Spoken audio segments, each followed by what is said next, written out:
Three.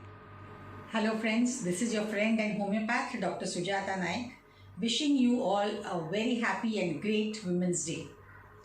Every year we celebrate Women's Day with the typical cliched ways, and that is we have discount coupons for lunches and at restaurants, malls, at shopping arcades, and we have motivational workshops and lectures on how women should get empowered, how they should take care of themselves, how they should go for grooming lessons, and how they can give priority to themselves.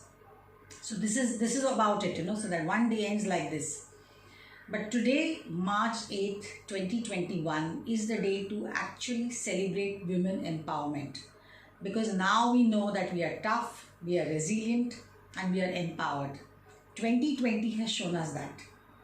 And how is it? 2020, the year of COVID, would best be forgotten by all of us. It has churned our lives completely. But when it comes to COVID-19 infection, let us look at a few statistics. As compared to men, if you compare men with women, the prevalence of COVID-19 infection has practically been same in both sexes. But when it comes to seriousness of the infection, more men than women, in fact a whopping 3 times more men have reached the ICUs compared to men with serious COVID complications.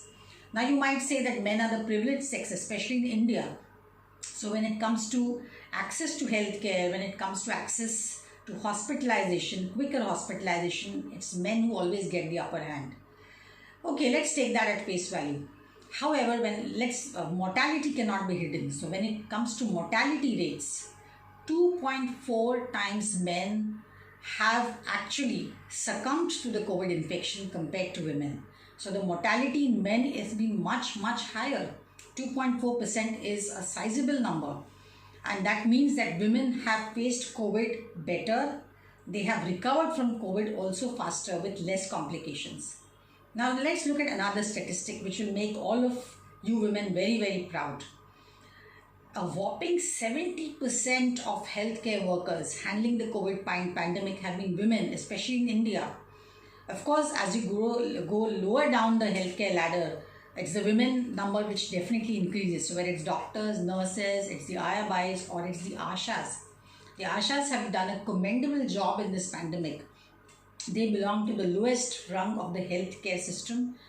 They go from place to place, from house to house, from gully to gully, from slum to slum, educating people about the COVID pandemic, about the importance of isolation, the importance of quarantine, identifying the COVID patients, taking their numbers, handling statistics, handing out tablets and tonics and medicines, and even counseling the people there.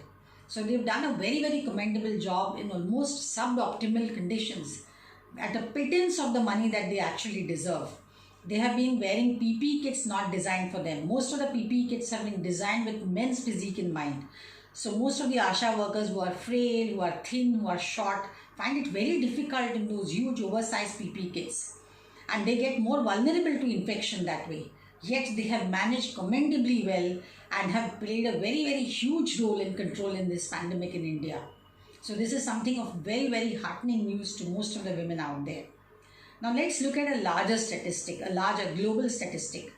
All over the world, it has been seen that men are generally at the helm of the task forces handling the COVID pandemic, or even in administrative positions where COVID protocol is designed and carried out. Only 24% of the higher task force belongs to women. Yet, it's a very interesting statistic to note, is that in places where women have been at the helm of affairs, where they have played a key role in administration and in policy implementation regarding the COVID pandemic, there the situation has been less chaotic, COVID management has been more professionally and well organized, and even clinical outcomes and recoveries have been much better. And that definitely is a shout out to all the women there who have been working day and night towards handling the COVID. And women everywhere all over the world have been silently working. So whether it's the healthcare professionals who are managing work on both fronts, going to their hospitals, nursing homes, clinics, and managing equally challenging times back home where they have to manage their families, perhaps senior citizens at home and their children. with as much aplomb as they would do in their professional work, with equal dedication in both fronts. So they are actually contributing 200%.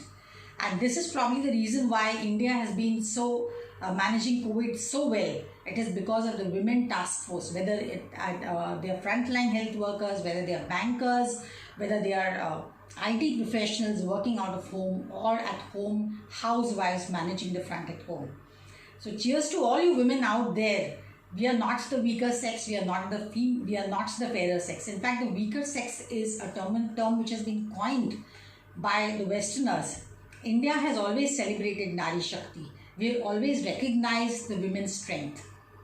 I'll share a small Sanskrit shlok regarding this.